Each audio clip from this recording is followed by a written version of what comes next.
Hello every one. നമ്മുടെ Kozhikode Sunitha Williams വന്നിട്ടുള്ള കാര്യം നിങ്ങൾ എല്ലാവരും അറിഞ്ഞിട്ടുണ്ടാവും. അവിടെ വെച്ച പ്രധാനപ്പെട്ട ഒരു കാര്യം പറയുകയുണ്ടായി. അത് ഇപ്രകാരമാണ്: എൻ്റെ ബഹിരാകാശ പര്യവേഷണം എൻ്റെ കാഴ്ചപ്പാടിനെ മാറ്റിമറിച്ചു. ഭൂമിയിലേക്ക് നോക്കുമ്പോൾ അതിർത്തികളെയോ വ്യത്യസ്ത ദേശീയതകളുള്ള ആളുകളെയോ കാണാൻ കഴിയില്ല. അപ്പോഴാണ് നാം എല്ലാവരും മനുഷ്യരും പ്രപഞ്ചത്തിലെ പൗരന്മാരുമാണെന്ന് നാം മനസ്സിലാക്കുന്നത്. ഈ ഒരു വാക്ക് അത്ര ചെറിയതല്ല.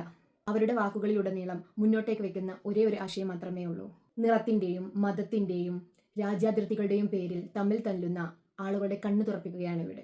അവർ മുന്നോട്ടേക്ക് വെക്കുന്ന ആശയം ഒന്നേ ഉള്ളൂ: ഒരു മതം, അത് മനുഷ്യനെന്നും; ഒരു രാജ്യം, അത് ഭൂമിയെന്നും മാത്രമാണ്. ഒരു ടിക്കറ്റ് മാത്രം എടുത്തുകൊണ്ട് ഭൂമിയുടെ ഏത് കോണുകളിലേക്കും സഞ്ചരിക്കാൻ കഴിയുന്ന നാളുകൾ വരുമ്പോൾ മാത്രമാണ് നാം പൂർണ്ണമായും വളർച്ച കൈവരിച്ചു എന്ന് അവകാശപ്പെടാൻ കഴിയുകയുള്ളൂ. ചുരുക്കം ചിലരുടെ വ്യക്തി നേട്ടങ്ങൾക്ക് വേണ്ടി യുദ്ധങ്ങൾ നടത്തുമ്പോഴും താൻ മരിച്ചത് എന്തിനാണെന്നുള്ള കാരണം പോലും അറിയാത്ത ആളുകളുടെയും എണ്ണങ്ങൾ കുറയുമ്പോഴും മാത്രമാണ് നാം മനുഷ്യരാകുന്നത്. മതങ്ങളോ രാജ്യങ്ങളോ അതിർത്തികളോ ഇല്ലാത്ത ഒരു ഭൂമി നമുക്ക് പണ്ടുണ്ടായിരുന്നു. ഇന്ന് ഈ വളർച്ചയിൽ എത്തി നിൽക്കുമ്പോൾ നമുക്ക് മുന്നിൽ ഒരുപാട് അതിരുകളുണ്ട്. മതങ്ങളില്ലാത്ത, അതിർത്തികളില്ലാത്ത, നിറവ്യത്യാസങ്ങളില്ലാത്ത, മനുഷ്യനെന്ന് മാത്രം അറിയപ്പെടുന്ന ഒരു നാളേക്കായി നമുക്ക് കാത്തിരിക്കാം.